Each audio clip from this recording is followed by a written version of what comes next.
Welcome.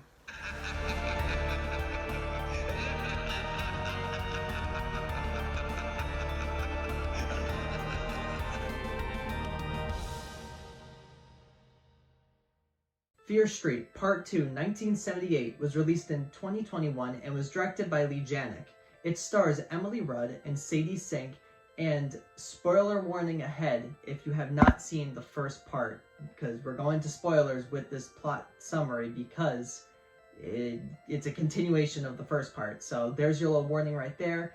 And this movie is about Dina trying to get Sam back from the curse, so she goes to the only known survivor of it, C. Berman. So before I start this review, I do want to give a huge thank you to Nick and to Bill and to Tina for, coming out with content while I was feeling a little under the weather. My voice was just not here, so I wasn't able to record a review. So that's why you didn't get to see Fear Street Part 2 last Sunday. So you're going to be getting it the day that Fear Street Part 3 comes out. So the next review on the channel is going to be Part 3 on Sunday. So just there's a little layout, and of course I have some stuff that I've already watched, like Black Widow. I've already watched the Loki series, so those are going to be some reviews that will also be rolling out in the future. But yeah, just thank you to Nick and Bill and Tina for just creating content while I was a little under the weather. I really appreciate it, and I love you guys. Aww. So let's stop being sappy and let's start talking about Fear Street Part 2. I was so excited for Part 2 to come out. If you haven't seen my review for Part 1, then check it out before you watch Part 2. But if you've seen the first one, you know that I thought the beginning was a little cringe, and there was a turning point somewhere in the middle, and then I just absolutely loved it from the rest of the way. Now, my thoughts on Part 2. I do think it's a little bit worse than Part 1. And with that being said, I don't think it's a bad movie at all. I think it's a really good follow-up to Part 1. Now, I do think that there are some issues with the movie that I do really want to discuss, but I want to talk about what I really loved about this movie, and it's the relationship between the two sisters, Ziggy and Cindy. They really carry this movie. Like, honestly, the movie was on their back throughout the entire runtime. They are fantastic. Fantastic. There's so many words in my head right now that I want to say, but just starting with Ziggy, her development throughout, and Sydney, and how she's very uptight, and she doesn't believe this curse that's running through the town, and just how her character develops into something completely different. I just absolutely love these two characters, and they really carried this movie for me, because to talk about the first con, it's kind of boring. There's a lot of talking in this one, and there's so much build-up, but not very important build-up. It's kind of weird because the story's told by C. Berman telling our main characters from the last movie, Dina and Josh, what happened and kind of how the curse affected her and when it struck and all of that. But it's kind of weird when we see it unfold because there's a lot of unimportant details that we get, and I know it's to make the runtime a little bit longer and for us to get attached to the characters, but there was just maybe 5 minutes that you could have cut out, and it would have been a lot more precise and to the point, and wouldn't have gotten as boring as it did in some sequences. Going back to pros, I absolutely love the deaths that we had in this movie. I think they're done very well.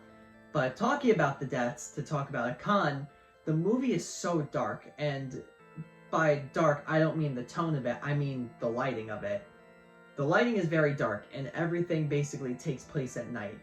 And a lot of movies will, although it takes place at night, you could see what's happening. In this movie, I don't know what it was, but you really couldn't tell what was happening some of the times because of how dark the screen was. I mean, I turned my brightness up, I did a whole bunch of things to see, and there were still certain sequences that I really had to squint my eyes and look at because I couldn't see what was happening. And if you have to do that, I have to say it's a con. And I understand the whole thing of having the movie in a darker, making the lighting a lot darker, so us as an audience can't really see what's happening, and we start to get a little paranoid because of it. this was to a point where it got annoying and it got in the way of me enjoying the movie.